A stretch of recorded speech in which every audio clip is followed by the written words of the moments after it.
ಜೊಯಿಡಾ ತಾಲೂಕಿನ ಬುಡಕಟ್ಟು ಕುಣಬಿಗಳು ಬಣ್ಣದ ಹೋಳಿ ಆಡುವುದಿಲ್ಲ, ಬದಲು ಅವರ ಸಂಪ್ರದಾಯದಂತೆ ಬಲೆ ಬಲೆ ಬಲೆ ಸೇಬೈ ಎಂಬ ಅವರದ್ದೇ ಆದ ಮಂತ್ರ ಹಾಡುತ್ತಾ ಮೈಗೆ ಸೇಡಿ ಮಣ್ಣು ಬಡಿದು ಹೂವು ಶೃಂಗಾರ ಮತ್ತು ನಿಗುಂಡೆ ಗಿಡದ ಎಲೆಯ ಮೇಲೆ ಸೆಗಣಿ ಕೈಯಲ್ಲಿ ಹಿಡಿದು ಹಾಡುತ್ತಾ ಕುಣಿಯುತ್ತಾ ವಿಶಿಷ್ಟ ರೀತಿಯಲ್ಲಿ ಬಣ್ಣದ ಹೋಳಿ ಆಚರಿಸುತ್ತಾರೆ.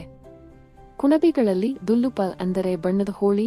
ಯಾವ ಕುಣಬಿ ಗ್ರಾಮಗಳಲ್ಲಿ ದುಲ್ಲುಪಾಲ್ ಇರುತ್ತದೆ ಅವರು ಬಣ್ಣದ ಹೋಳಿ ಆಡುವುದಿಲ್ಲ, ಆಡಲು ಬಾರದು ಎಂಬ ನಿಯಮ ಕುಣಬಿಗಳಲ್ಲಿ ಅನಾದಿ ಕಾಲದಿಂದಲೂ ಇದೆ.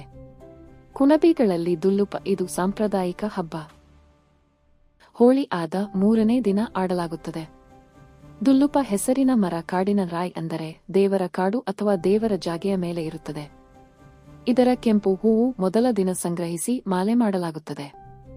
ದುಲ್ಲುಪ ಆಡುವವರು ಮೈಗೆ ಸೇಡಿ ಮಣ್ಣು ಸವರಿಕೊಂಡು ಮುಖಕ್ಕೆ ಕಪ್ಪು ಬಣ್ಣದ ಮೀಸೆ ತೆಗೆದು ತಲೆಗೆ ಟಾವೆಲ್ ಕಟ್ಟಿ ಮೊದಲ ದಿನ ತಂದ ದುಲ್ಲುಪ ಹೂವಿನ ಮಾಲೆ ಹಾಕಲಾಗುತ್ತದೆ. ಸೊಂಟದ ಸುತ್ತ ನಿಗುಂಡು ಗಿಡದ ಎಲೆ ಸುತ್ತಲಾಗುತ್ತದೆ. ಕೈಯಲ್ಲಿ ಈ ನಿಗುಂಡು ಆ ಗಿಡದ ಎಲೆಯ ಮೇಲೆ ಸೆಗಣಿ ತೆಗೆದುಕೊಂಡು ಮೊದಲ ಹೋಳಿ ಕಂಬದ ಸುತ್ತ ಸುತ್ತಿ ನಂತರ ಸಿದ್ಧನಾಥ ದೇವರ ಸುತ್ತ ಭೂಯಿತ್ ದೇವರು ಕುಲದೇವರ ಅಂಗಳದಲ್ಲಿ ಇರುವ ತುಳಸಿ ಕಟ್ಟೆಯ ಸುತ್ತ ಬಲೆ ಬಲೆ ಸೇಬೈ ಎಂದು ಕುಣಿಯಲಾಗುತ್ತದೆ.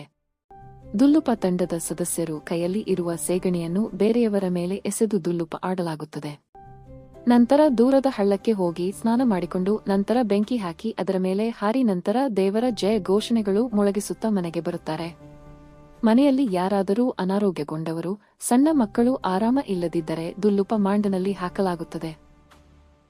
ಮಾರನೆಯ ವರ್ಷ ದೇವರರಿಗೆ ಕಾಯಿ ರೂಪದಲ್ಲಿ ಹರಕೆ ನೀಡಲಾಗುತ್ತದೆ. ಬೇರೆ ಬೇರೆ ಗ್ರಾಮಗಳಲ್ಲಿ ಬೇರೆ ಬೇರೆ ರೀತಿಯಲ್ಲಿ ದುಲ್ಲುಪ ಆಡಲಾಗುತ್ತದೆ. ತೆಲೋಲಿ, ಕಾರಟೋಳಿ, ಜೊಯಿಡಾ, ಕುಂಡಲ, ಕಾರಸಿಂಗಳ, ಕುಮಗಾಳ ಸೇರಿದಂತೆ ದುಲ್ಲುಪ ಆಡಲಾಗುತ್ತದೆ. ಬುಡಕಟ್ಟು ಕುಣಬಿಗಳ ಸಂಸ್ಕೃತಿಯ ಭಾಗವಾಗಿದೆ. ಬುಡಕಟ್ಟುಗಳ ಸಂಸ್ಕೃತಿ ವಿಶಿಷ್ಟ. ಯಾವುದೇ ಬುಡಕಟ್ಟುಗಳು ಆಧುನಿಕತೆಗೆ ಮಾರಿ ಹೋಗದೆ ಸಾಂಪ್ರದಾಯಿಕ ಪದ್ಧತಿಯಲ್ಲಿ ಹಬ್ಬಗಳ ಆಚರಣೆ ಮಾಡುವುದರಿಂದ ಸಮಾಜಕ್ಕೆ ಮಾದರಿಯಾಗಿದೆ.